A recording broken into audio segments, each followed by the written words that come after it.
no turning away. Global watchmen shining through the gray, from the shadows to the screen. They decode what the silence means. Click subscribe, let the veil be torn. This is the news we've been waiting for.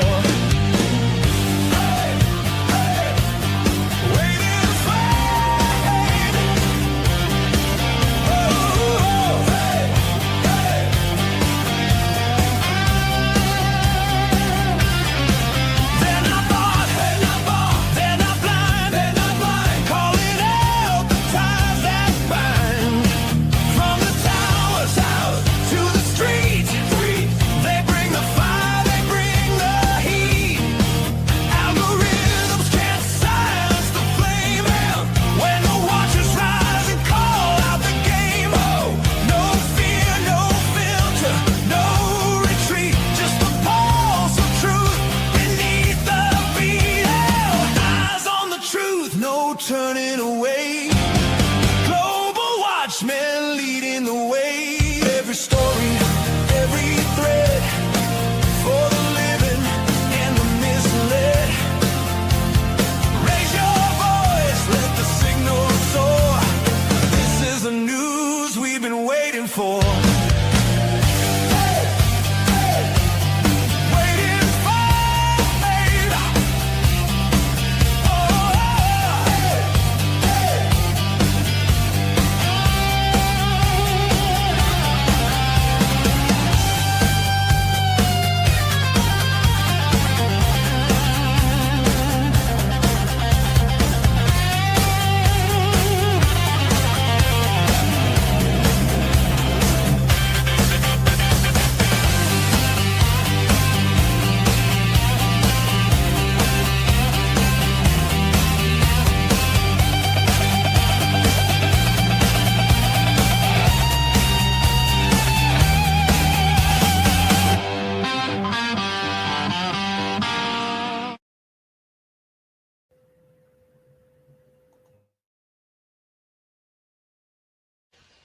I don't have to tell you things are bad.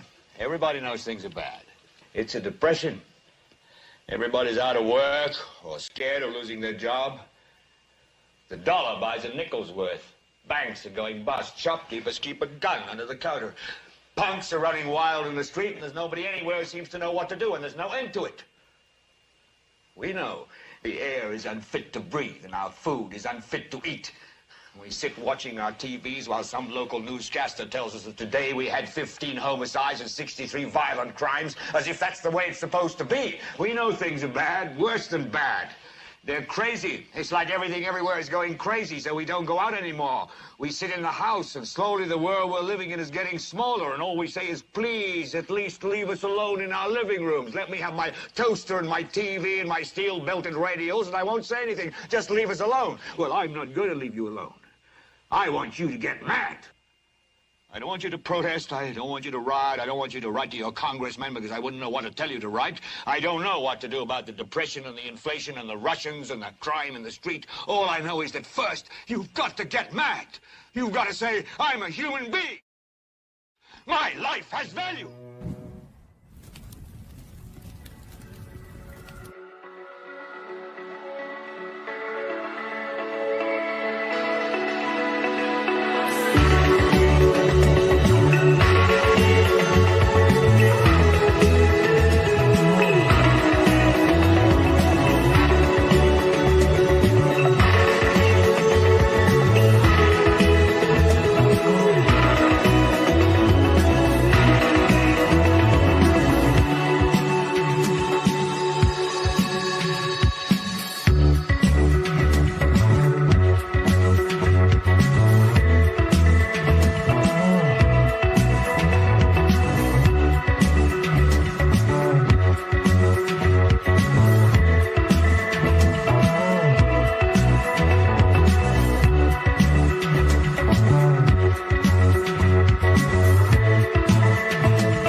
right. Good morning, good afternoon, good evening, everybody, and welcome to Global Watchman News. My name is Lori Swan. Hope you guys are all doing well. If you are in the live chat, we do ask to keep it family friendly. There will be moderators in there to make sure that we stay within the terms of service put forth to us by the platform utilizing today. If you're new to the channel, welcome. Take a minute to hit that subscribe button, hit that bell, so you know when we go live. So I hope you guys are all doing well. I want to apologize for not being on for the last couple of days. I have been pretty busy. Hold on just a second. I fixed my chair. So regarding the Chicago ICE thing, yeah, they're not going to let. For some reason, I can't live stream from down there. But I somebody got a hold of me, and so I'm going to try something a little bit different. And so hopefully this weekend, what's tomorrow, Thursday, Friday, hopefully this weekend, this weekend I'll be heading down there. And I'm pretty sure what he told me how to do it, I'm pretty sure it will work. It worked for him, so it should work for me because we've got the same cell phone carrier.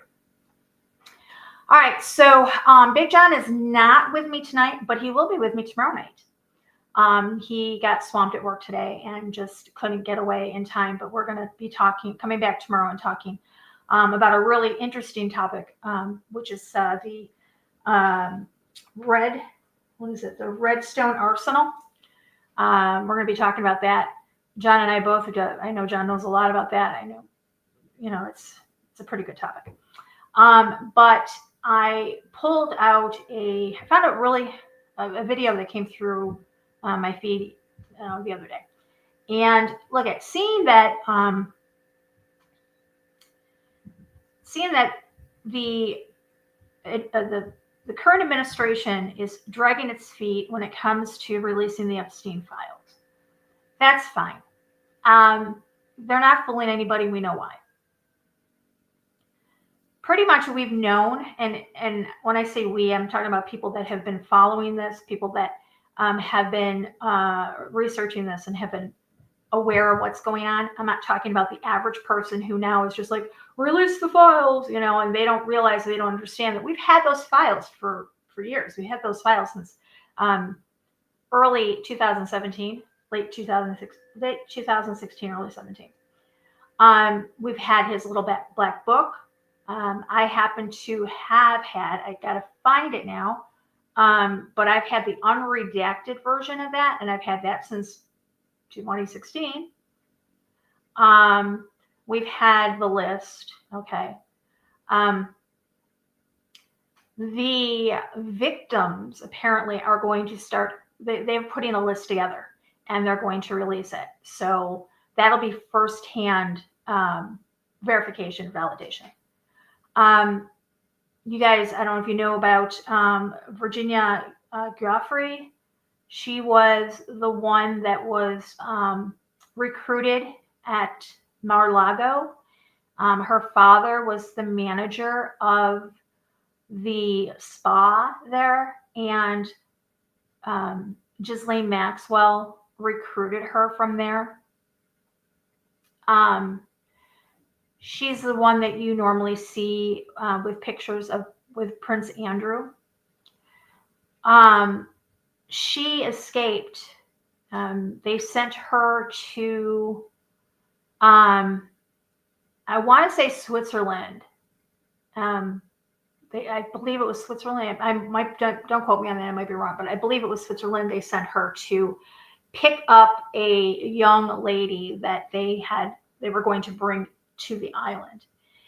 And I guess Virginia had met a guy prior to this, and he met her wherever she was going, and he got her out of there. And so she fled to Australia. She'd been living in Australia for a number of years until all of this broke. And then she was contacted by the FBI, and she told her side of the story. Well, earlier this year, she passed away, and she got hit by a bus. But she wasn't. It didn't kill her. She was recovering, and she had put out a video that said that I'm not suicidal, or I'm in my sound mind or whatever. Within a couple of days after that, she passed away. Her brother now is going to be part of releasing her dead man. She's got a dead man switch. So everything that she knew is going to be coming out as well. Trump, in full Trump fashion, because I have to say, he never takes an opportunity to completely floor me. Okay. He never misses an opportunity to make me look at him and go, what the F? Okay. He was asked about Ghislaine Maxwell, and he acted like he didn't know her. And then the reporter asked him about, if he would pardon her. And he said that I'd have to look at her file. In other words, it's not off the table for him to possibly in the future or before he leaves office this time to pardon Ghislaine Maxwell. Okay. Yeah. I don't even know the words to explain to you how mad that makes me. All right. Yeah. So like I said, I found a video, came across a video, and hopefully, we can get this to play.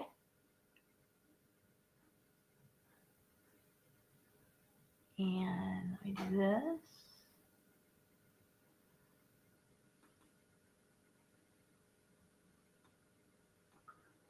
Okay, here we go. We are being told by the White House that Epstein didn't have a client list, wasn't tied to any kind of intelligence, no human trafficking. A lot of people are sitting there saying, what are you talking about? It's been trending not for one day, now about a week and a half, and they keep pushing it back. So I said, listen, let's do a little bit of due diligence and just kind of do a Epstein file like we did a Diddy file. Here's what we find out. Do you know Epstein owned an 8,000-acre property in New Mexico? Do you know what he actually did in that property? Nobody talks.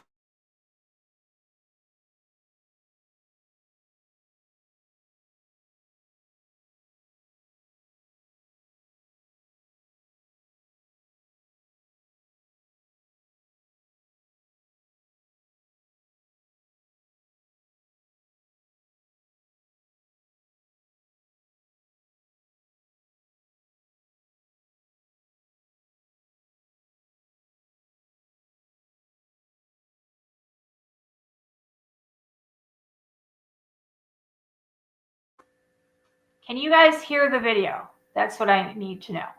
Can you guys hear the video? Can you guys hear the video? It is muted. That's what I thought. Okay, hold on a second. Oh, unbelievable. Let's remove it.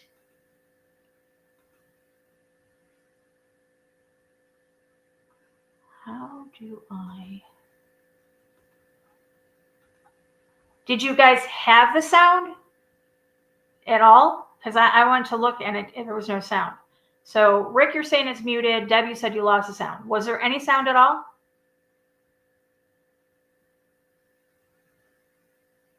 On the video?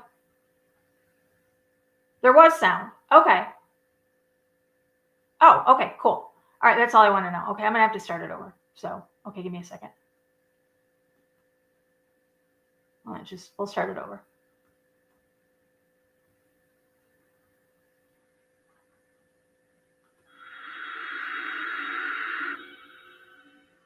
We are being told by the White House that Epstein didn't have a client list, wasn't tied to any kind of intelligence, no human trafficking. A lot of people are sitting there saying, what are you talking about? It's been trending not for one day, now about a week and a half, and they keep pushing it back. So I said, listen, let's do a little bit of due diligence and just kind of do a Epstein file like we did a Diddy file. Here's what we find out. Do you know Epstein owned an 8,000-acre property in New Mexico? Do you know what he actually did in that property? Nobody talks about that. Very weird. Do you know what Epstein did with his money 2 days before he died? Do you know what he did with his nearly $600 million in assets? Do you know the private residence that they say he owned, the most expensive private residence in Manhattan, nearly $100 million. Do you know how he got it? Do you know how he got the property? Do you know about it? A lot of weird things. And a lot of people have been saying things about this guy for a long time. We're going to talk about it today.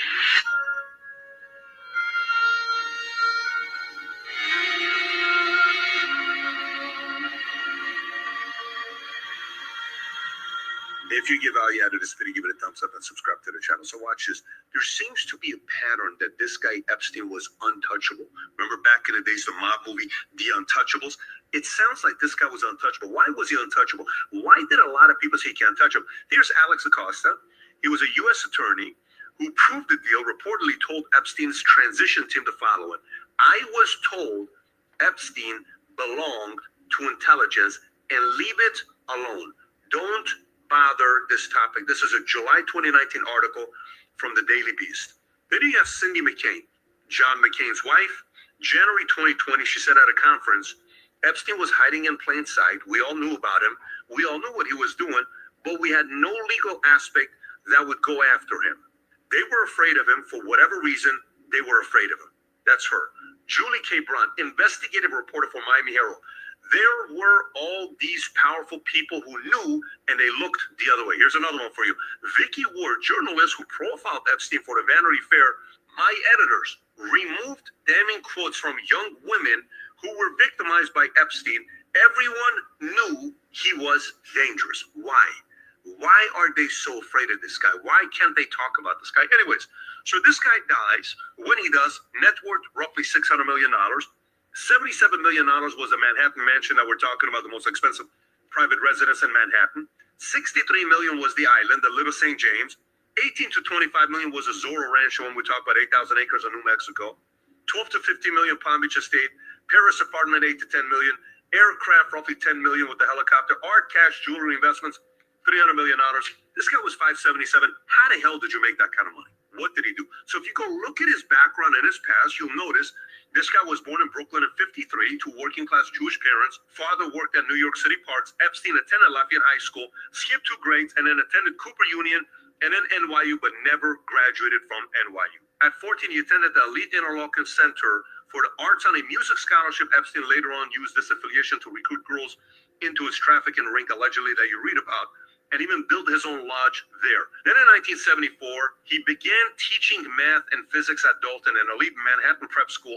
He was hired by Donald Barr, who was Bill Barr's father. By the way, Bill Barr's father wrote something very interesting. He wrote a book called Space Relations, a scientific fiction novel in 1973, set in a future where humans have formed an intergalactic empire ruled by aristocrats, where they ruled over and engaged in coercive acts with enslaved individuals, including teenagers, in a breeding clinic. Little weird. What book did your dad write? My dad wrote this book about, you know what I'm saying? A book about, enslaving individuals and engaging in coercive acts, including teenagers in a breeding clinic. Oh, okay, normal dad. Everybody's dad writes stuff like that. I mean, my dad wrote a book like that. You know what I'm saying? It's a little weird. When you go to, but what does Bill Barr have to do with this? We'll come back to this. So now later on, he goes to Bear Stearns, starts working there, enters into the financial network 76 to 81.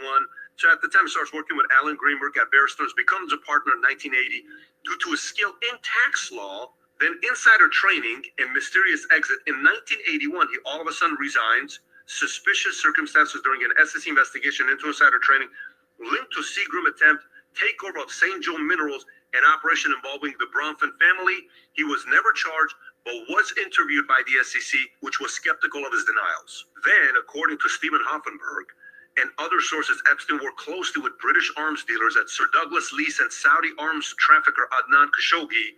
This operation tied to Iran-Contra era funneled Chinese Norco weapons to Iran. Epstein allegedly learned money laundering and armed trading during this period, working with Stephen Hoffenberg. Then after that, the Mossad links. Epstein was introduced to Israeli intelligence circles by Robert Maxwell, Ghislaine Maxwell's father. According to ex-Mossad operative Ari Ben Manasseh, he was approved by higher-ups in Israeli military intelligence and began participating in Israeli arms deals. So this next one, a very interesting mentor here that even when I interviewed his brother, Mark Epstein brought this name up, Stephen Hoffenberg, the Hoffenberg era and the financial fraud from 87 to 93. Epstein partnered with Hoffenberg in a massive Ponzi scheme via Tower Financial Though Hoffenberg went to prison, Epstein escaped prosecution. Hoffenberg later claimed that Epstein was the mastermind and the key figure in laundering those stolen funds. Nothing happened. So fast forward. Now he gets linked up with this guy named Wexner. Remember how earlier I talked to you about how did he end up getting the most expensive private residence in Manhattan? You're about to find out how this happens. So he goes and starts working with Wexner. He becomes his protege. Epstein gained enormous influence as financial manager for Leslie Wexner, billionaire founder of L Brands, which Victoria's Secret's one of them. Epstein helped Wexner acquire and manage real estate projects with links to shadowy entities. Wexner, allegedly this billionaire, ends up firing his entire financial team and handed Epstein enormous power over his fortune. You know what kind of power? Power of attorney? What? To who? To Epstein? Yeah. So power of attorney means he can make decision on this billionaire's behalf? Yes. Why? I don't know. Well, it's kind of weird. And then what did Wexner do at the end? Well, Wexner ended up giving the most expensive private residence to him as a gift? Yeah. Gift? Yeah. A $77 million gift? Yeah. Why? Was this a son? That's a son, right? No relation. Blood? No. Why would he do that? He was questioned later and he said it was an economic arrangement. A 21,000 square foot penthouse is an economic arrangement? Yes. And what did he put on the balance sheet that he paid him? Zero. It's a gift. Then you got a couple other things comes up. Mar-a-Lago, he's there. One of the workers there, Virginia Giuffre, who's recruited by Ghislaine Maxwell, who's a Mar-a-Lago spa attendant. And then there's connections there. And then later on, when Trump finds out what happens with Epstein, Virginia Giuffre goes with them. Later on, when Trump finds out what happened with Epstein, October of 2007, he banned Epstein from Mar-a-Lago, can't come back. So that's that relationship that's taking place. So then we have Bill Clinton. And when it comes down to Bill Clinton on flight logs, he flew with Epstein 26 times. 17 times Epstein visited the White House. Multiple times he went with Epstein to his private residence and to his island. On many occasions, Secret Service wasn't with him. Little weird when you have that kind of connections. Epstein was reportedly involved in raising funds for the Clinton Foundation, and their financier ties may have included shared donors like Lex Wexner. And then you got Prince Andrew. We've seen the pictures all over the place with a young Virginia Giuffre that's over there. And, you know, when he was going through what he was going through, the British intelligence played a role in protecting the royal family from full scandal. His connections to the elite power players made him a liability, but also useful leverage for intelligence operations tied to Epstein's blackmail ring. Then this continues with more names. Gates, wife, gets a divorce from him and says, I don't like the fact that it was too close to Epstein. And when they're asking Gates like, yeah, she was probably right. I shouldn't have spent time. But he spent time with him after the 2008 conviction, despite claiming otherwise. Meetings were documented on 2011 and 2013, often in Epstein's Manhattan mansion. What do you do after? At least if it's pre, you're going even after. Like, you can't even go afterwards saying, I'm going to meet with Epstein. Wife leaves him publicly. She says, I didn't feel comfortable with the relationship. It's a little bit too public. And these stories can continue going with the way it's used with other people. You've heard names with MBS and others. You know, there's been pictures with Musk and Ghislaine. But again, Musk could be simply at a party that's hanging out with other billionaires that they're there.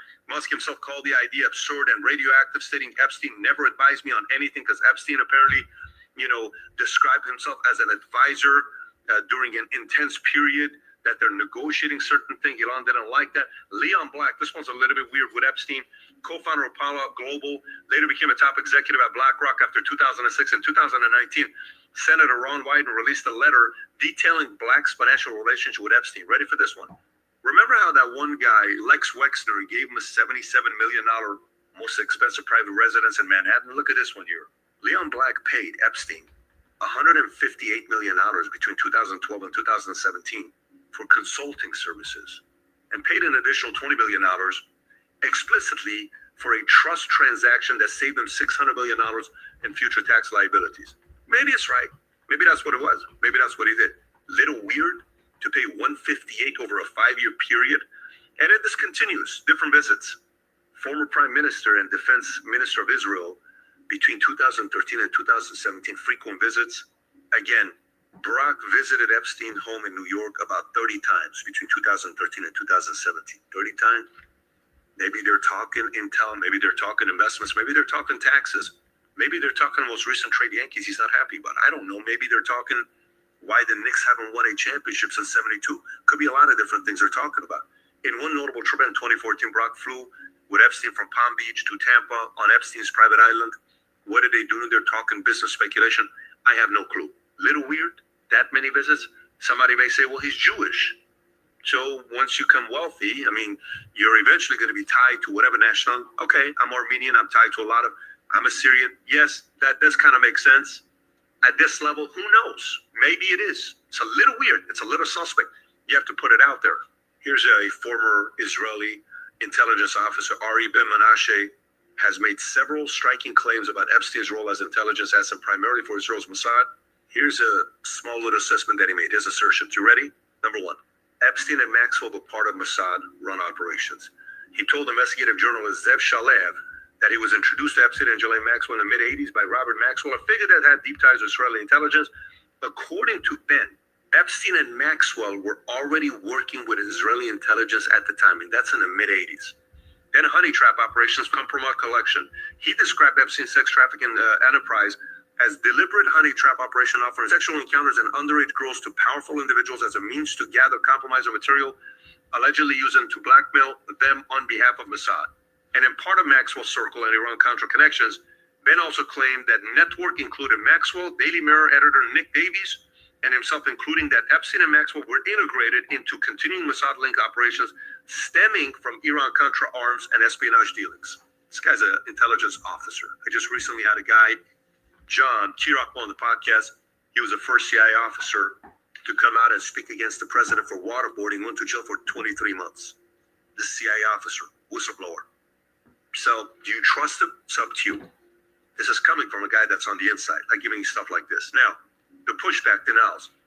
Naftali Bennett, former Israeli prime minister, has categorically denied these claims. He stated with 100% certainty that Epstein never worked for Mossad and that the speculation to the contrary is categorically and totally false.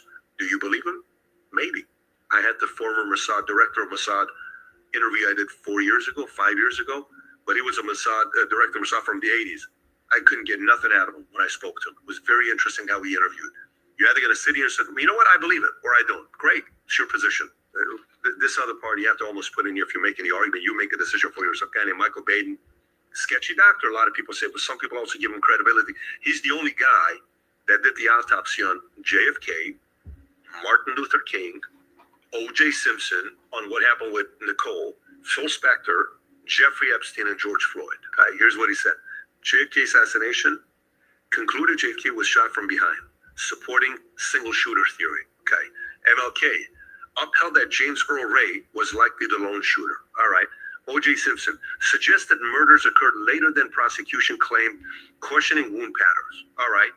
Phil Spector argued the victim may have committed suicide, theory rejected by jury. Jeffrey Epstein disputed official suicide ruling, said injuries consistent with homicidal strangulation. Homicidal strangulation? Yes. George Floyd concluded death was due to asphyxia from sustained neck and back compression with Derek Chauvin had his knee on his neck. That's what they're talking about. Now, here's a kicker before I say anything. Watch this. Jeffrey Epstein, the conclusion he came up with saying it's homicide, not suicide, he was hired by Epstein's brother to observe the autopsy. George Floyd, when he said it was on Chauvin, not anything else, that's after this Michael Baden guy was hired by Floyd's family for independent autopsy. And if I go back and look at O.J. Simpson, that was after he was hired by defense expert witness. Same with Phil for JFK, hired by the HSCA forensic panel. So it seems like whoever hires him, he favors the autopsy towards them. I'm putting that out there, and I'm trying to find out what's going on with Epstein. I don't know if this Michael Baden guy gives me a lot of credibility. And then we got to do the timeline to see what happens here. July 23rd, 2019, Epstein found injured and semi-conscious in his cell with marks on his neck. Okay? Officials weren't sure if it was suicide attempt or assault. He was placed on suicide watch at the Metropolitan Correction Facility in New York. 6 days later, Epstein's removed from suicide watch. He's transferred to psychological observation, a less stringent status. The decision was made despite his prior injury and the high-profile nature of the case. Little weird. July 30th through August 8th, this is for the next week, Epstein is moved to Special Housing Unit, SHU. He is assigned a cellmate, Nicholas Tartagliano. a former cop facing quadruple homicide charges. Little weird. Tartagliano was the same cellmate when Epstein was found injured on July 23rd. All right, now we go to August 9th. Friday afternoon, Tartagliano was transferred out of Epstein's cell, reportedly at Epstein's request. This left Epstein alone in his cell, which violated MCC protocol for high-risk inmates. At this point, he was no longer under suicide watch or close monitoring. Suspect. Day later, August 10th. Epstein is found dead at 6:30 in the morning. He had apparently hanged himself with a bed sheet from the top bunk. No guard had checked on him for 8 hours. Surveillance cameras malfunctioned, and the 2 guards on duty fell asleep and falsified logs. And the government, Pam Bondi, releases the video, and there's a 1-minute break. It was like, wait a minute, we know somebody edited and messed with this at the moment of break. And as she tried to explain it to say, well, that's just typical what they've been doing for the last, decade plus. They typically have a minute before midnight that they do this with. A minute before midnight. He was dead at 6:30 in the morning. It's kind of weird what's going on there. And she said, well, we didn't find anything. The only thing we found is a lot of child porn, which we will never release to the public. That's what people are asking. This is kind of weird. Everybody told us there was something. All of a sudden, there's nothing. Now, watch this. And by the way, while I'm shooting this video, it's so crazy. I'm going to show you updated right now while I'm shooting this video. Now we're getting an article from Wired. According to Wired, it wasn't just 1 minute that was cut. Further analysis shows that one of the source clips was approximately 2 minutes and 53 seconds longer than a segment including the final video, indicating that the footage appears to have been trimmed before release, and the amount of time is 3 minutes, not 1 minute that was cut. So give me a break. What can you do in the 3 minutes? A lot of stuff. By the way, 2 days before he killed himself, allegedly, committed suicide. You know what he did 2 days before he killed himself? Epstein's estate transferred $577 million into a trust he created 2 days before his death. And it was called the 1953 Trust. Why 1953? That's the year he was born. A little weird. 2 days before, kind of weird. Either you are like fully prepared or it's a little weird. Remember how earlier we were talking about Bill Barr connection with the dad and all this other kind of little weird, Bill Barr, New York Times called him the ultimate cover-up general. New York Times called him that in 1992 when they were going through a complete different thing. Imagine Bill Barr's being called the cover-up general 33 years ago by New York Times. Damn! That kind of a reputation for this long. Bill Barr's role as Attorney General during Epstein is extremely significant. Why? Because some are calling this the ultimate potential intelligence cover-up. His background, past behavior in the context of Epstein's death led to many describing Barr as a CIA fixer or the guardian of the deep state. Again, allegedly, we're not saying this is the case. That's what people say, but New York Times, if you had someone called you New York Times in 1992 and something happens, fast forward 2019, that's a long time to have that kind of a reputation. He started in the CIA in the 70s while still in law school. Throughout his career, maintained close ties to the intelligence and national security circles. George Bush, CIA director turned president. Barr was the AG during the final years of Bush 41 administration. That's how long he goes back. He pardoned key Iran-Contra figures, effectively shutting down deeper investigations into covert arms and drug operations. And Epstein was arrested in July 2019 and died just 1 month later. Barr returned as Attorney General February of 2019, 5 months before that. Little weird. You can say whatever you want to say about this thing here. It's also another thing we need to put into evidence as we're doing the Epstein files. And by the way, that money that, the 2 days before he died, he moved the $577 million into the 1953 trust. That $577 million moved all the way down to $40 million. Just recently, January of 2025, the estate received another $112 million in a tax refund. Now the money is back up to $145 million. Used to be at $40 million. Little weird that the money is still moving around. And a couple names in this case you got to be looking at: attorney and accountant Darren Indike and Richard Kahn. And in the back end, as a backup, is a guy named Boris Nikolic. Boris Nikolic's background, what he does is another complete weird connection that you got here. Anyways, just a lot of stuff here on why the money is moving the way that it is. Now, let's look at what they found on their properties. In a New York one, they found some 170 cameras, hidden cameras everywhere, a fake Austrian passport. The Palm Beach property, there was hundreds of nude or suggestive photos, which, okay, somebody could say this guy has a fetish. He likes nude pictures. And then the one in Paris, one of the expensive ones, dozens of photographs on underage girls, electronic media, including CDs and hard drives that was found later on in New York. And then a contact list of high-profile European names. Okay, maybe it's connected there. But the place in New Mexico, kind of weird. Zorro Ranch in Stanley, New Mexico, 8,000 acres. You know what they found in this place? Obviously, cabin-style guest lodge in the desert, speculated to be used to isolating guests or girls, airstrip, and helipad allowing discreet air travel. But watch this one. There was allegedly a secret underground structure or bunker. He used the ranch for eugenics and genetic experiments, including interest in transhumanism and seeding the human race with Epstein's DNA, reported by New York Times. What? Seeding the human race with Epstein's DNA, reported by New York Times. He had attempted to ingratiate himself with Los Alamos National Laboratory scientists and transhumanist researchers, possibly leveraging the ranch as a hub for influence or experimentation. Anyways, look, when you look at this, it's definitely a weird character. For you to come out and say there was no client list, there was nothing going on, there's a reason why the number of searches on him, according to CNN, is up 1,200%. One day was a #1 trending topic on Twitter. #2 had 110,000 searches. #1 was 2 million, and it was the Epstein. People are interested and they're curious. This was not part of Trump's 47 plan, the promises he made when he ran for office. It was not on any of the 20 promises that he made. Not one of them had to do with this, but it was something that other people, Cash, Bongino, Bondi, other people kept talking about. Oh my God, you should see what is in here. Everybody became so interested. Of course they're going to want to follow it. By the way, when names come up, oh my God, it's because Trump may be tied. You don't think Biden and Obama would have used it against him? If he had any ties, you don't think Biden and Obama would have just used this to say, hey, you better step out and not run for office, or else we're going to release this to everybody? They could have done that. How come they didn't do that? Why didn't they do that? If you had that? And why did Trump play so aggressive, as if nothing was going on? It's kind of weird, right? But we've seen pictures with him and Epstein and all this other stuff, and Musk with Epstein, Bezos with Epstein.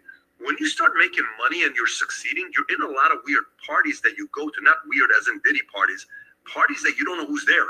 Oh, hey, meet John, this guy's a billionaire. Oh, hey, meet Bob, he's the king of this. Oh, that's how people talk to one another. I remember I had Mike Tyson one time on a podcast, and him and I are talking, and in the podcast, he tells a story about a guy that one time he's taking pictures in, I don't know where he's at, New York or somewhere. He's taking pictures with all these guys.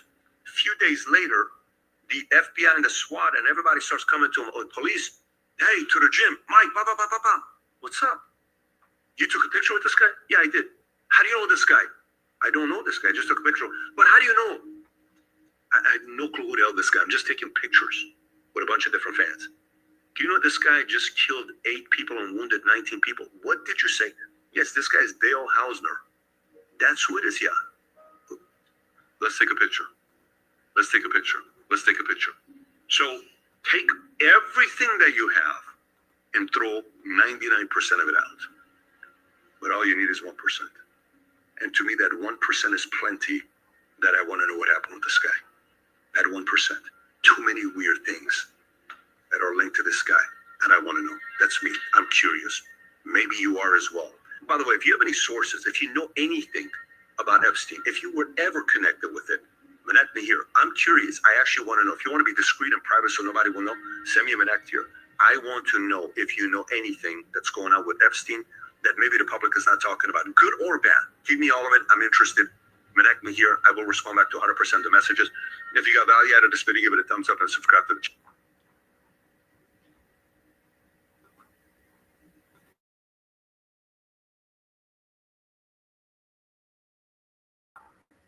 Okay. So he goes in and he doesn't, I mean, he puts all the pieces together as to, you know, his background. All right. Now, oops, drop my pen. All right. There's a couple of things that I wanted to talk about, and that's Lex Wexner. So Lex Wexner is associated with Victoria's Secret. And I thought, now I covered all of this back when all of this happened in 16. So I'm trying to recall in memory. Myself and my friend Linda, if you guys were following me from your time, we came on, and I mean, she literally dug into a lot of the information. I thought that he had purchased his Manhattan residence for $1 from Lex Wexner. Maybe I'm mistaken. Maybe I'm having I don't know, a Mandela effect here. I don't know, but I could have swore it. But this guy says no, that it was gifted to him. So okay, so he gave so what Lex Wexner gave Epstein his power of attorney. We're talking about a billionaire giving a guy who has no credentials when it comes to stock training, when it comes to finances. Yeah, he went to school, but whatever. He really didn't. He didn't have the background. He didn't have the experience. He didn't have any of that. And Lex Wexner just hands him the keys to his billions of dollars. Doesn't really make too much sense to me. Maybe I'm just missing something. I don't know. Okay, so Trump. And Trump is making himself look pretty bad right now because he's not releasing anything, when it comes to these files, which he really could. Do I think that he's on the list? Here's the thing. He's not going to be on any flight logs. All right. Trump owns his own airplane. He doesn't need to fly on the Lolita Express. Another thing is, a lot of people, you don't fly onto the island. The Little St. James Island does not have a runway. You fly to the mainland that's near, I don't know where it is actually, but you fly into that airport there, and then you take a helicopter. You take a helicopter to Little St. James. Same as going to, what's his name's? Bronson's Island. Same thing. You fly into the major airport, and then you take a helicopter. And Obama's had been on Branson's Island as well, along with Epstein. Richard Branson was involved with the Nexium sex cult. They used to have their parties on the island. He's been involved with, because the Dalai Lama, his number 2, was dating the Seagram's heiress. That's why that's why he was basically fired from being the Dalai Lama's second, number 2. The leader of the Nexium sex cult paid the Dalai Lama a lot of money. And there's pictures of those two together as well. This goes way deep. This goes to anybody who's anybody, the who's who among the elite. And it's all for the same thing as with Hollywood. And there's a lot of Hollywood names on there too. There was and I've got to get a hold of Robbie because there's a really good video, and I believe he still has it. It's from a channel a while ago. The channel's name was called Black Child, and he did a video talking about how the casting couch is real. What they do is they invite these people, these up and coming stars. Justin Bieber, let's use him as an example. They brought him in, they wined him, dined him, gave him whatever that kid wanted, alcohol, drugs, and then they get him in a compromising situation. They start taking video, and then they blackmail them. Same thing with politicians. There was a huge televangelist years ago who got caught with a prostitute, I think she was. Same thing, blackmailed them. This is the way it is. Blackmail gets things done in politics and Hollywood and with the elite. So this is what they do. And so when you've got big names like that, you're going to have a tendency to get things done. Okay. The who's who in getting things done. So for Trump to be dragging his feet, well, we all know that he was friends with him. We all know that he even vouched for him at one point. But when supposedly, and this is just my opinion, I'm putting it out there, but I believe Trump knew that he was going. I think Trump knew he had aspirations toward being elected to the president. He did that Oprah Winfrey interview decades ago. And so he had aspirations to one day be POTUS. And so I think that his inner circle told him, look, if you ever want a chance to be president, you need to distance yourself from Jeffrey Epstein. He's trouble. And that's when in 2007, he barred him from Mar-a-Lago publicly. It was he did it publicly. It was a public display for a reason.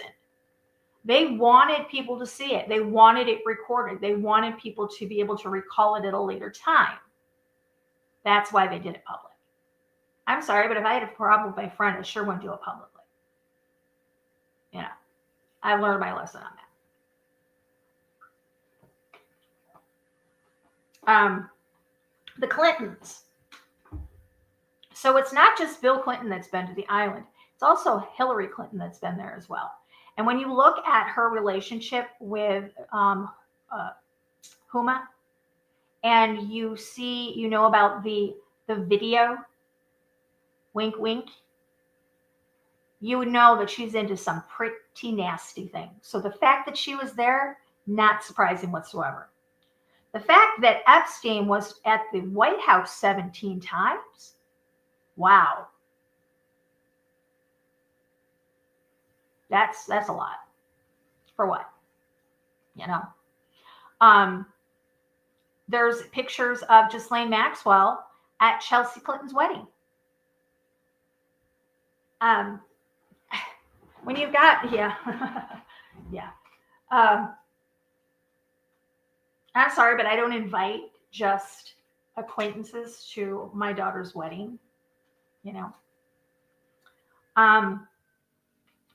Here's one that is quite interesting because at the time,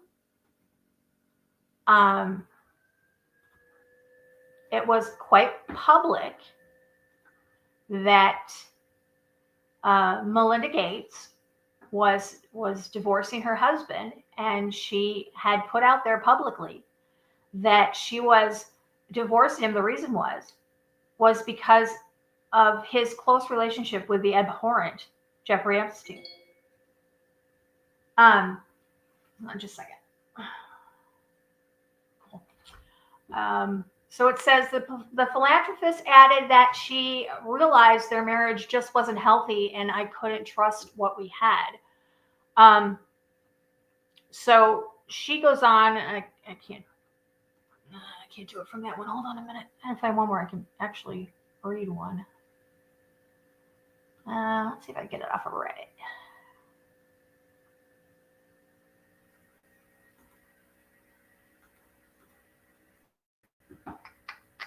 Can I open it? Can I open it? Can I open it? Hold on just a second. Let me see if I can open this.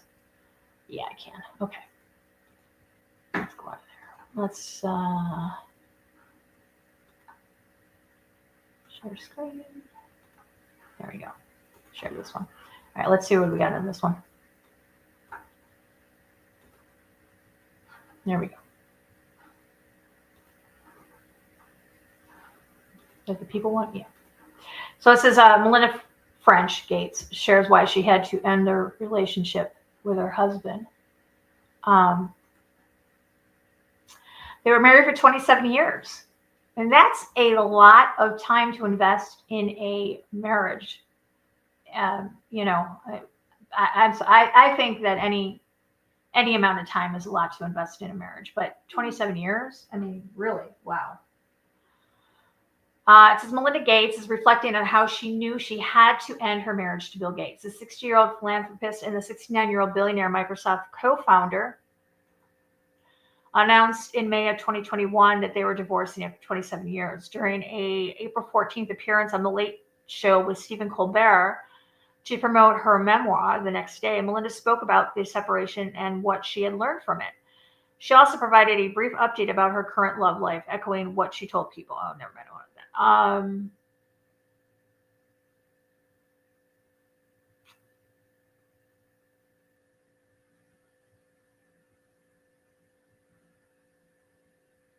Where is it?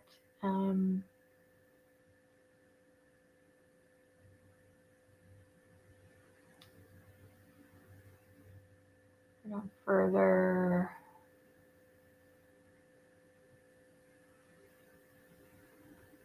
I don't really want to hear about that. I want to hear about.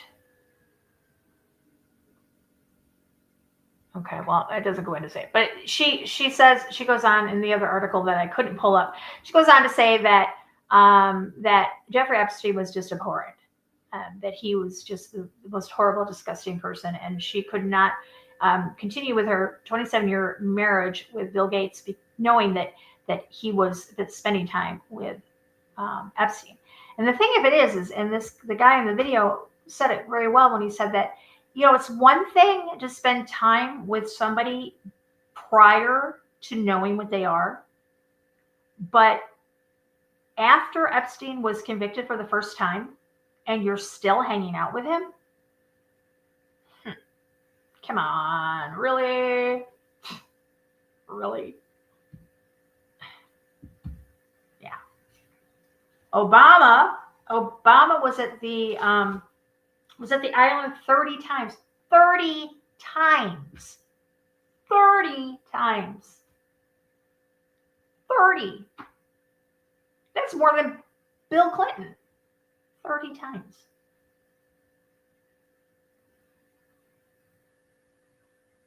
I mean, it's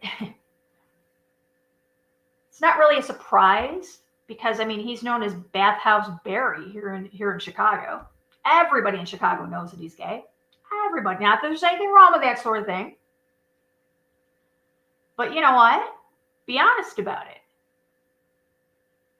I saw the funniest video yesterday. Oh my gosh. I almost sent it to Debbie, but then I got busy with something and I went back and I couldn't find it. It was AI, obviously. It was AI because you wouldn't get Obama saying that about Michelle having a eggplant. Wink, wink. And it was hysterical. It was absolutely hysterical.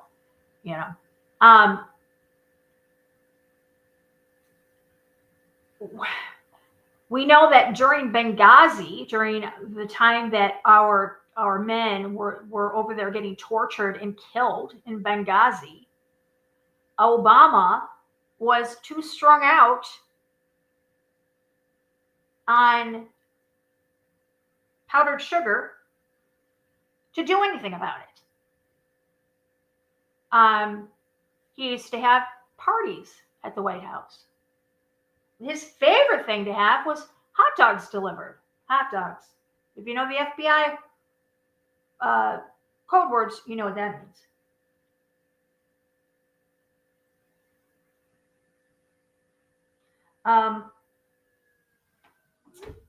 Hold on just a moment. I'm still alive. He gets carried away. He's just texting me over here and expecting me to read it and to interact with him. That's pretty funny. He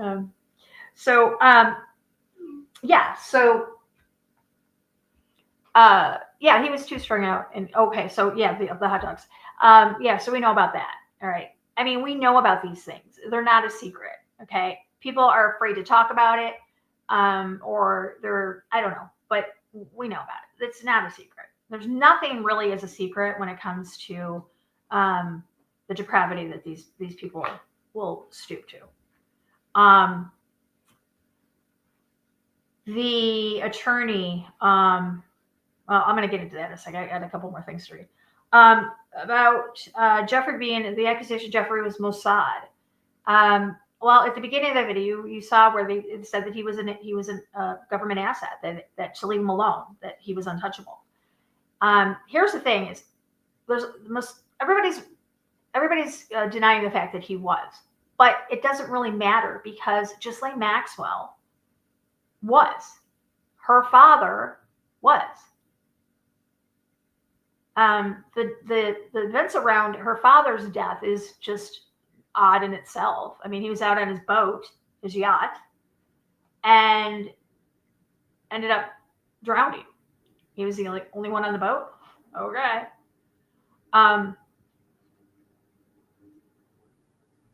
And this is the first. I mean, we've had his ties to Mossad for a long time. And when you think about it, that's actually how Mossad would work. They would use Epstein to blackmail these who's who among the elites to keep them in line. All right. Now you don't really have to. Now, it just doesn't matter. It just goes without saying that you're Israel's bitch. But, back then I guess they had to really work for it. I don't know. And he talked about a honey trap.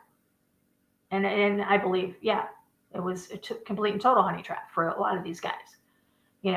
What is it that billionaires, okay, they've got so much money that they've bought everything for themselves. They've got everything. What's the next level? What's the next step? So, putting a honey trap out with these guys, and you're close to these people too. You call these people your friends. You don't really think that they're the ones that are going to be setting you up, when in reality, they're the first ones that do. All right. You heard him mention about their ties to the Iran-Contra.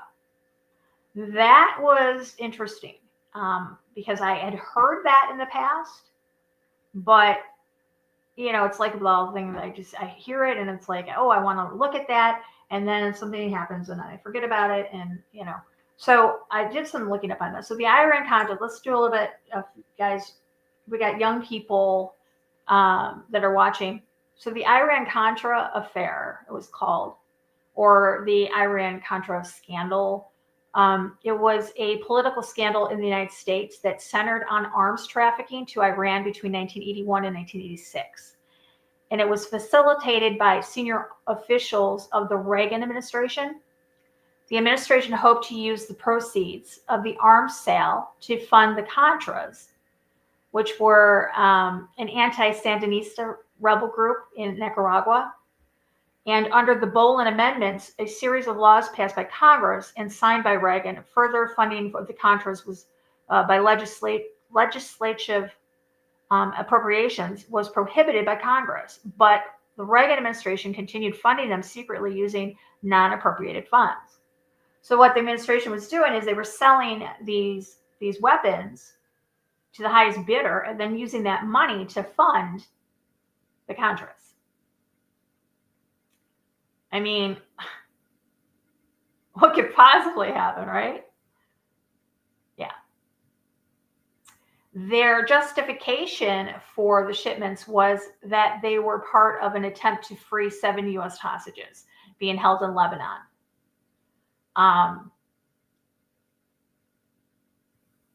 The idea to exchange arms for the hostages was proposed by an Iranian arms dealer himself. And someone within the Reagan administration hoped the sales would influence Iran to get Hezbollah to release the hostages. So that's what that happened. They got caught. It was a big, huge ordeal. And ultimately, let me see if I can go down here and get past all of this stuff. Ultimately, the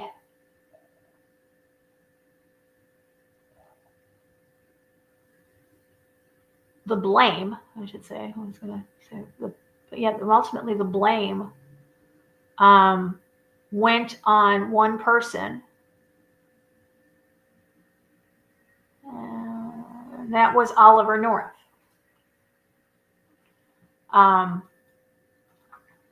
Oliver North, we have him here. This is American political commentator, television host, military historian, author, and retired United States Marine Corps lieutenant colonel. He was a lieutenant colonel when the Iran-Contra affair or Iran-Contra event happened. And ultimately, it fell on the shoulders of this guy. He was their scapegoat. And Oliver North went before Congress for weeks for interrogation. It was weeks. And because he was the commander of the Northern Training Area. He was in Vietnam. This guy, he had Silver Star, Bronze Star, he had a Purple Heart, he had Combat Action Ribbon, Presidential Service Badge. This guy was commemorated. He was a big guy. So ultimately, everything fell on his shoulders. And if you guys remember that correctly. Okay. So Epstein, like I said, Epstein may or may not have had ties to Hezbollah or had ties to Hamas or whoever, whatever it is this week. But he had enough people around him that he didn't really need to have the ties. I think that Epstein is the type of person that he doesn't get his hands dirty. He has so many people around him doing the jobs for him, and that's what Ghislaine Maxwell was for. So whether he was involved in Hamas or not, whether he was involved in Mossad or not, it's irrelevant at this point. Okay.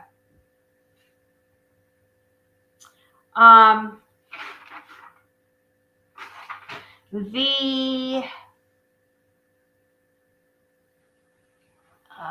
is it?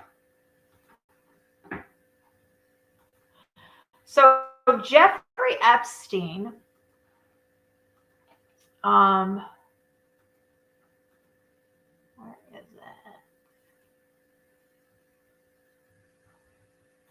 So he was arrested and he was placed in a cell with basically a dirty cop. And let me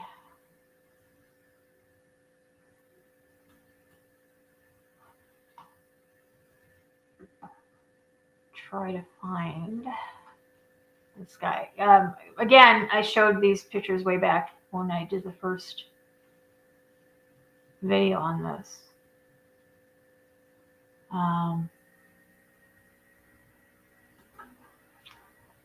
Hopefully it's still here.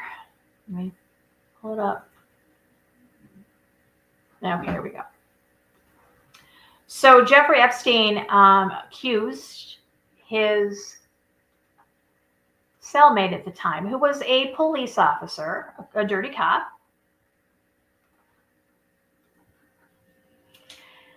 a few days, it was 18 days before he was dead. They found him on the floor, and supposedly he accused his roommate.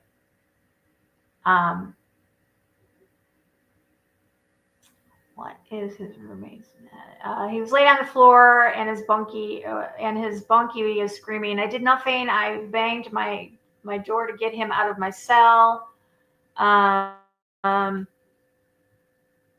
Moments after the alert, Epstein gave officers his first account of what happened. The records show he told them that he thought he had been attacked by his cellmate, an ex-cop who was awaiting trial for murders.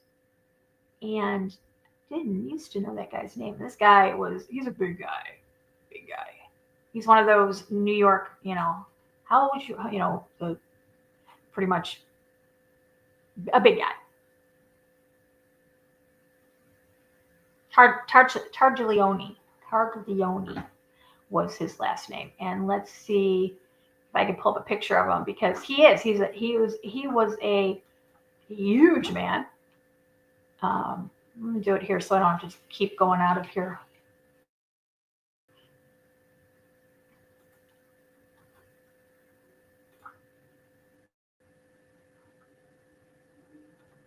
Nicholas Tarleone. Let's see. We get some images of him.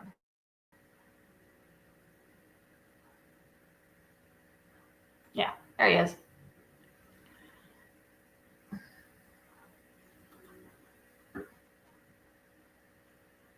Pull it up here.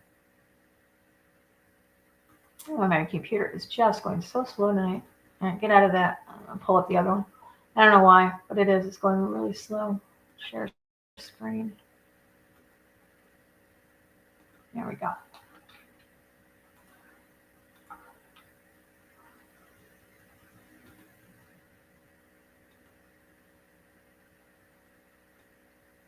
Okay, there we go. Oh, that's not it either. Well, what the hell? Give me a second. Stop screen. Share screen. There we go. I got it.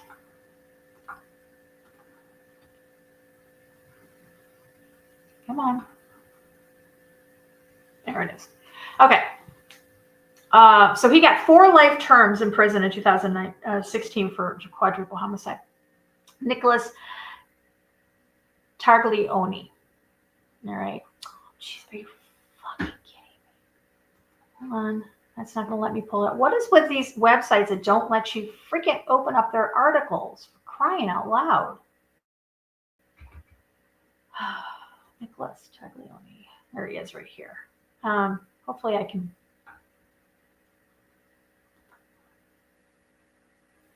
I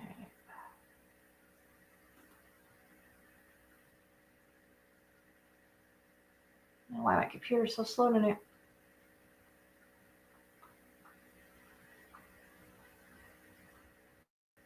I apologize for that.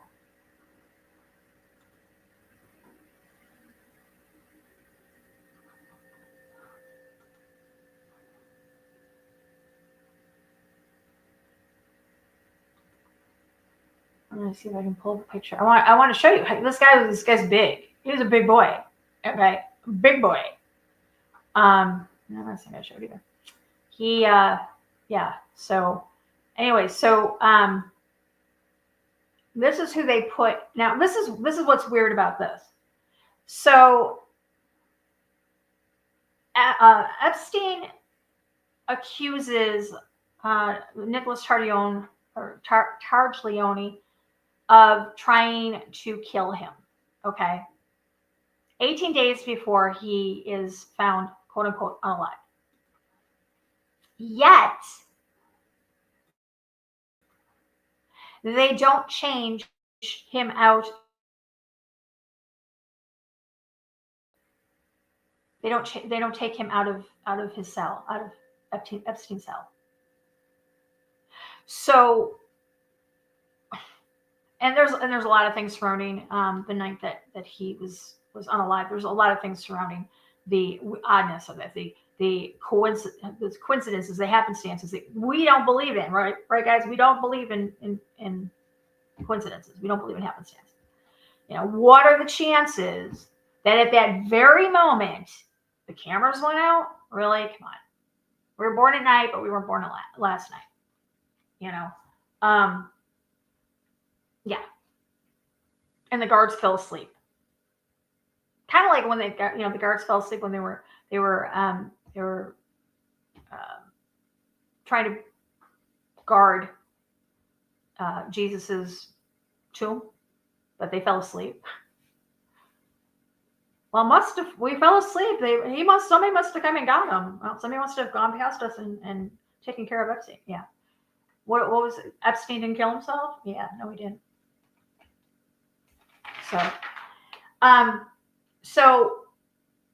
I personally don't believe that he's dead. I knew about the bank account a number of years ago, and I knew that money was still being moved around. I didn't know it was to this day it's being moved around. I knew a couple years ago it was still being moved around. There was a YouTube channel called Rusty Shackelford. I don't know if you guys remember that. We believe it was McAfee, John McAfee, another one who did not unalive himself. That man's still alive too. And I know that for a fact. I can't tell you why. Let's just say a friend of mine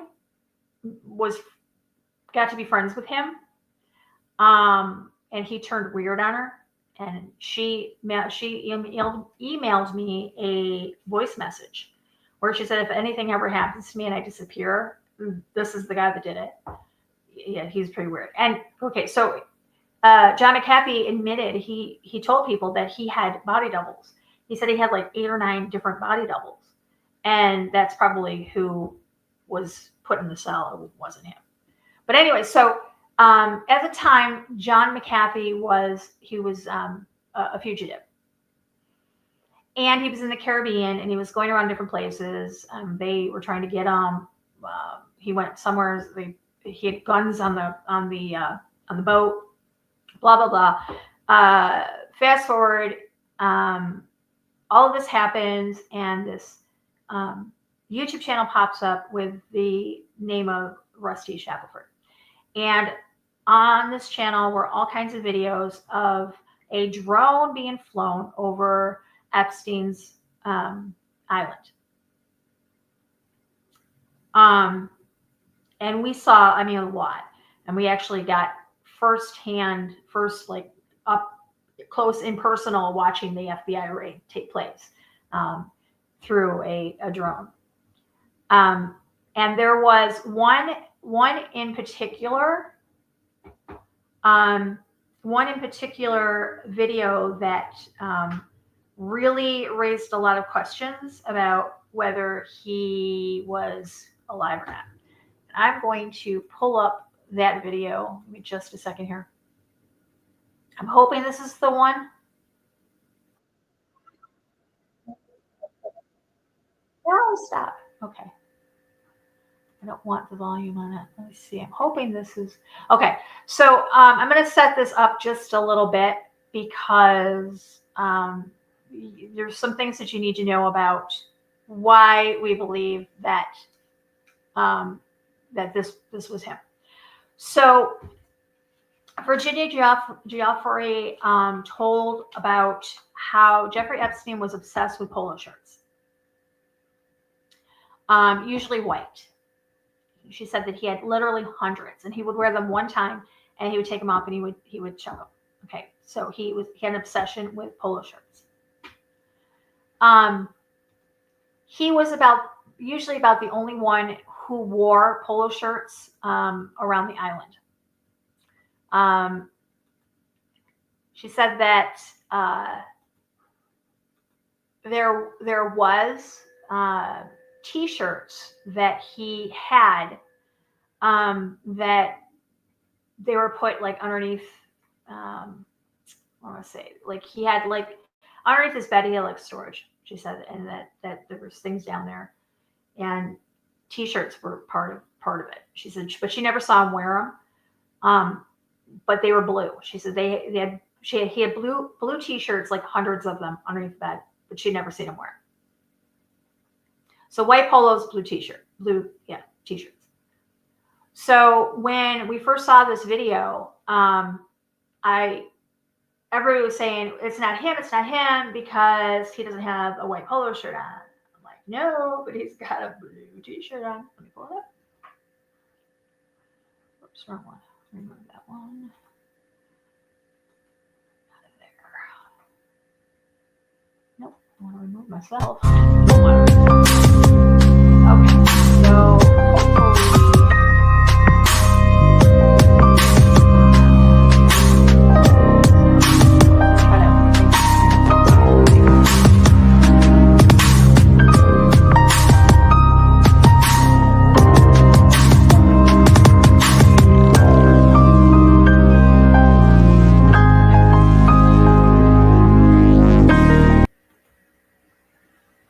Okay, that's not what I wanted to play. Good God. Lori, stop it. Just stop it. Okay, hold on. Here we go. Okay, so I made it a little bit bigger for us. All right, so let's go over here. All right, I'm not gonna have the volume on it. Okay, so this is drone footage of a person standing next to one of the golf carts. Let's take a look.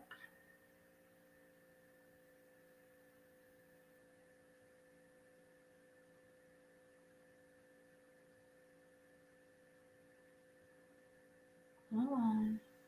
Stop it right. Oh, go over a little bit. Other way.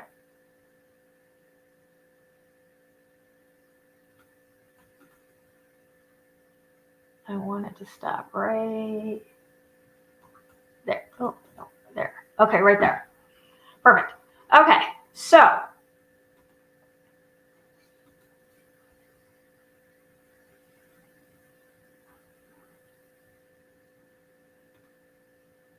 is it still playing? Ugh. Open studio. I just kicked it out. I am so sorry. Anyways, sometimes I just want to like. I'm not an idiot. I know how to use. I know how to use Face or Streamer. I know how to use it. Anyways, all right. So here's this video, and like I said, everybody's like, "Oh, that's not him because he doesn't have on the white polo shirt." Well, no, he didn't have a white polo shirt, but he's got a blue t-shirt on. Okay. And if you watch his mannerisms, it looks exactly, it's him. It's him. It's his hand keyboard. No, it's not the keyboard, which I do need to get a new. I still haven't gotten a new one. You know that, right? I still haven't gotten a new one. I have a little one that I do have to. I have one. I've got I've got 3 new ones. I just haven't switched it out. So I will. But anyways, so if you look at his mannerisms, and I will put the link in the description of this video so you guys can go and you can watch it. Okay, he's got the same exact stance, the same hair. In this shot, if you look, it's the same nose, same, like I said, same color hair, same stance, same body build. Everything is the same. All right, and this was after he supposedly unalived himself. So I don't believe that. First off, he was too important to convict. Okay, that's why Barr has the reputation that he has because of the first conviction. And he was too important to allow to be unalived or voluntary or involuntary unalived. Okay. Too many people had time invested in him, time and money invested in an Epstein, and he was too powerful. He was, for a guy that had literally no claim to fame. He did well for himself. All right. Let's get over here. And now a lot of Epstein's, there we go. A lot of Epstein's flights came out of Teterboro, and that's in New Jersey. And he kept all the manifests for it was Hyperion Airline Corp has the passenger manifests.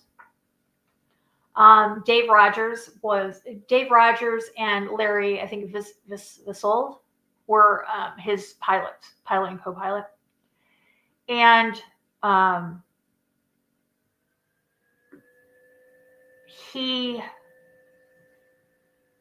you have to, by law, you have to keep the flight log. All right. What's interesting about the flight logs is that you've got people that are in the news now who were around him. And I'm talking like people like Steve Bannon, his name's back in the news. Elon Musk, who, I mean, him and Trump were BFFs for a minute. Peter Thiel. Those names are on the new Epstein documents. Now, a friend of mine did a video the other night, did a live stream that he has a bunch of files that he got, and I'm going to ask if I can have those so we can do it over here. And I'm going to invite the guys from that show to come over here when we do it to show us, to talk to us about it, because they did a really good show about this. They are guys from Stuck in the Middle. You guys might remember, and we did Eric and I did a debate with them guys on CERN a couple years ago, and it turned ugly at the end, but I've stayed friends with those guys and always will be friends with those guys.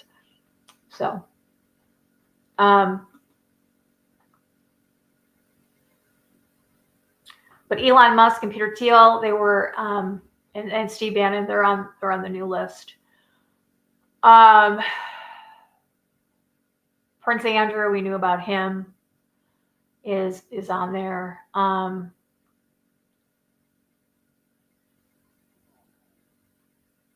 Trying to, there we go. So, yeah. All right. So a couple of weeks ago, Eli and Josh. Yes, Eli and Josh. That's what I'm talking about. I love Eli and Josh. Yes, I do. By the way, guys, I don't know if you guys know this, but Eli has accepted Jesus Christ as his Lord and Savior, and he is saved. I don't know if you guys knew that or not, but I am just head over heels happy for that young man. So yeah. Yes, he being born and raised Jewish, he has come to Christ.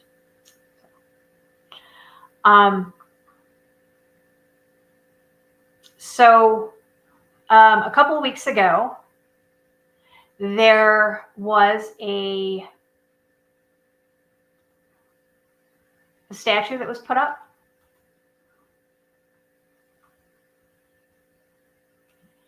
And I'm just going to read this because I think it's a pretty good article. I'm just going to read it here. It says that Democrats on the Oversight Committee of the United States House of Representatives have released the daily schedules of deceased high society sex offender Jeffrey Epstein from 2010 to 2019, showing that he planned to meet with prominent Republican Party donors Elon Musk and Peter Thiel, as well as conservative media commentator Steve Bannon. Democrats on the key investigative House Oversight Committee said on Friday that 8,544 documents, including phone messages, flight logs, transaction records, and daily schedules were retrieved through a congressional subpoena filed in August. A statement accompanying the release said the daily schedules include mentions of possible contacts between Jeffrey Epstein and prominent figures like Elon Musk, Peter Thiel, Steve Bannon, and Prince Andrew. And by the way, Prince Andrew did not go there alone, by the way. Fergie was with him. Let that sink in for a minute. It should be very clear to every American that Jeffrey Epstein was friends with some of the most powerful and wealthiest men in the world, Oversight Committee spokesperson Sarah Guerrero said in a statement. Every new document produced provides new information as we work to bring justice for the survivors and the victims. Oversight Democrats will not stop until we identify every complacent in Epstein's heinous crimes. It's past time for Attorney General Pam Bondi to release all the files now. According to the statement, the documents show that Thiel, a billionaire venture capitalist, and Bannon had scheduled meetings with Epstein. There was also mention of a pending trip by tech billionaire Elon Musk to Epstein's infamous island, Little St. James, where many women had been abused. One calendar entry dated December 6, 2014 reads, reminder, Elon Musk to island, December 6th. Is this still happening? ? Also mentioned in the documents is disgraced British royal Prince Andrew, who was listed as passengers on Epstein's private jet in 2000 in a flight from New York to Palm Beach, Florida, along with Epstein's longtime partner and convicted sex trafficker, Ghislaine Maxwell. The daily schedules released on Friday do not indicate whether Epstein's meetings with Musk, Steele, or Bannon took place, and no accusations of any wrongdoings were levied against the three men or Prince Andrew. Referencing the news story about the document on X, Musk said, "This is false." Well, honey, we got pictures of you with Ghislaine. Just saying. Steele, Bannon, and Prince Andrew have yet to comment. In 2022, the British royal settled a U.S. lawsuit brought against him by the late Virginia Giuffre, a prominent Epstein accuser who took her own life. No, she did not take her own life. I'm sorry. I'm going to have to. No, she did not. She was offed on. No. Accusing him of sexual abuse when she was a teen. Yes, that's exactly what she accused him of. Financial disclosures in the newly released files also show possible evidence that Epstein made payments to masseuses on behalf of someone named Andrew. The Oversight Committee said further review of the documents, which were partially redacted to protect the identity of victims, and the ongoing investigation is ongoing. Epstein died by suicide in his cell. Okay, in 2019. His death has become a source of conspiracy theories due to his connections to Americans rich and powerful, including his connection allegedly to U.S. President Donald Trump. Yeah, okay. Trump administration handling of what Epstein's case has only fueled anger and concern over the cover-up, with the Department of Justice announcing in July that it would not publish files from the investigation, reneging on earlier promises from Trump and his allies to do so. In a now deleted post from June, part of a very public rupture between Musk and Trump, which appears now to have been resolved, the billionaire ex-owner claimed the U.S. president was blocking the Epstein's files released as he featured in them. Calendar entries released on Friday for Epstein's purported planning meeting with Musk, Thiel, and Bannon reference periods that came before he was indicted on federal sex trafficking charges in 2018. But after he pleaded guilty to state-level prostitution charges and soliciting prostitutes from a minor in 2008. So, and then we've got this, which I think is pretty funny. See if it'll play.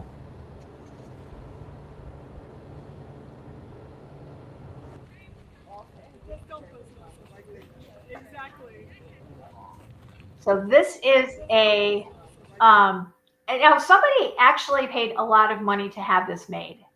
They really did.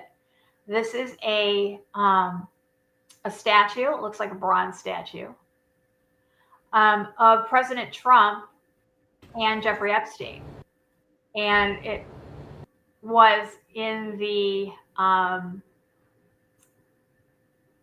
it was in Washington for a little while until it was taken down, but it'll forever be on the internet. Yeah, I thought that was pretty funny. Okay, the girl that escaped the island and got hit by the bus, that's Virginia Giuffre, and she passed away. The day or two before she passed, she put out a video saying that she was not suicidal, that she was of sound mind, and that if anything happened to her, that we would know exactly what happened. Also, her brother is, working with the victims to put out a list. And the list, I mean, it's the list of literally who's who. Kevin Spacey, Tom Hanks. I'm not going to read them all out because, like I said, I'm going to get the guys from Stuck in the Middle to come over, hopefully pretty soon, to talk to us about that. So, yeah. But, all right. I am going to get off here. It went a lot longer than I really wanted to. But tomorrow night, Big John is going to be with me, and we are going to talk about the Redstone Arsenal, which is going to be a pretty good conversation. And also, I think I want to get his take on this three-eye atlas as well. So yeah, that's going to be tomorrow night. So all right, I will hopefully see y'all later.